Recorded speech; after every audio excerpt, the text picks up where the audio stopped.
இங்க ஒரு பொண்ணு சமைச்சுக்கிட்டு இருக்கா. அவங்க புருஷன் வந்ததும் ஆசையா வெளியே வந்து இன்னைக்கு மதியம் சமைச்சு கொடுத்தது எப்படி இருந்தது அப்படின்னு சொல்லி கேக்குறா. அவன் சூப்பரா இருந்ததுன்னு சொல்லிட்டு உட்காடுறான். டிஃபன் பாக்ஸ் ஓபன் பண்ணி பார்த்தா அதுல பாதி மட்டும் சாப்பிட்டு மீதி பாதி அப்படியே வச்சிருக்கான். இப்ப புருஷன் சொல்றான், இப்பயாவது நல்லதா ஏதாவது சமைச்சு கொடுன்னு. அதை கேட்டதும் அந்த பொண்ணுக்கு கஷ்டமாயிடுது. அடுத்த நாள் காலையில எந்திரிச்சா புருஷனுக்கு சமைச்சு கொடுத்து வேலைக்கு அமைச்சதுக்கு அப்புறம் வீட்டு வேலையெல்லாம் பார்த்துட்டு உட்காந்துருக்கா. ஒரு நாள் இவ ஹஸ்பண்ட் அவங்க ஃப்ரெண்ட்ஸ் கிட்ட போன்ல பேசிட்டு இருக்கதை கேக்குறா. டின்னருக்கு வெளியே போகலான்னு சொல்லி 2 ஃப்ரெண்ட்ஸ் கிட்ட பேசிட்டு இருக்காரு. இவ உடனே உள்ள போயிட்டு ஃப்ரெண்ட்ஸை வீட்டுக்கு கூட்டுவாங்கல, டின்னர் வீட்லயே சமைச்சு கொடுப்போம் அப்படின்னு சொல்லிட்டு சொல்றா. அதுக்கு அவரும் அவங்க ஃப்ரெண்ட்ஸ் கிட்ட நீங்க வீட்டுக்கு வாங்களேன், என்னோட வைஃப் சமைச்சு தருவா அப்படின்னு சொல்லிட்டு சொல்றாரு. அதுக்கு அவங்க உங்க வைஃப் நல்லா சமைப்பாங்களா அப்படின்னு சொல்லிட்டு கேட்கும்போது அவளுக்கு சமைக்கிறத தவிர வேற என்ன வேலை அப்படின்னு சொல்லிட்டு சொல்லிடுறாரு. அதை கேட்டதும் அந்த பொண்ணுக்கு ரொம்ப கஷ்டமாயிடுது. புருஷனோட ஃப்ரெண்ட்ஸ் ஒரு நாள் வீட்டுக்கு சாப்பிட வரும்போது அவங்களோட சாப்பாடை சாப்பிட்டு பார்த்துட்டு இவ்வளவு சூப்பரா சமைக்கிறீங்களே, நீங்க சின்னதா ஒரு கிளவுட் கிச்சன் மாதிரி வச்சு வெளியில எல்லாம் விற்கலாமே அப்படின்னு சொல்லிட்டு கேட்கும்போது இல்லங்க எனக்கு அதுக்கெல்லாம் டைம் இல்ல அப்படின்னு சொல்லிட்டு சொல்றாங்க. உடனே புருஷங்காரனும் ஆமாமா இவங்களுக்கு அதுக்கெல்லாம் நேரம் இருக்காது, சமைக்கிறது என்னமோ பெரிய வேலை மாதிரி பேசிட்டு இருக்காளே அப்படின்னு சொல்லிட்டு சிரிக்கிறான். இவங்களுக்கு ஒரு மாதிரி ஆகிடுது. அடுத்த நாள் காலையில எப்பவும் போல வேலை செய்யற பொண்டாட்டி படுத்தே இருக்கா. இவனுக்கு ஒண்ணுமே புரியல. எழுப்பி பார்த்தா அந்த பொண்ணுக்கு உடம்பு முடியாம இருக்கு.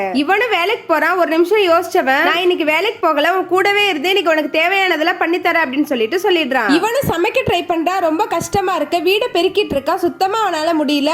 ஒரு டைம்க்கு மேல குப்பையெல்லாம் எடுத்துட்டு போய் வெளியே போட ட்ரை பண்றா. நாத்த தாங்க முடியல. ரொம்ப கஷ்டப்படுறான். அதுக்கப்புறம் அவங்க வைஃப் ஹாஸ்பிட்டலுக்கு கூட்டிட்டு போயிட்டு வந்தா பக்கத்துல உட்காந்து பேசிட்டு இருக்கான். நான் வந்து இந்த வேலையெல்லாம் ரொம்ப ஈஸின்னு நினைச்சேன். நான் ஆபீஸ்ல செய்யற வேலையெல்லாம் விட இது ரொம்ப கஷ்டமா இருக்கு. நீ எங்க அம்மா எல்லாம் எப்படிதான் இந்த வேலையெல்லாம் செய்யறீங்களோ, எனக்கு ஒரு நாள் பண்ணதுக்கே முடியல, நீ இவ்வளவு நாள் செஞ்சுட்டு இருக்க, ரொம்ப தேங்க்ஸ் அப்படின்னு சொல்லிட்டு சொல்றான். அவன் ஒய்ஃபும் அவங்க ஹஸ்பண்ட் இந்த மாதிரி சொன்னதை பார்த்து ரொம்ப நெகிழ்ச்சி அடைகிறா.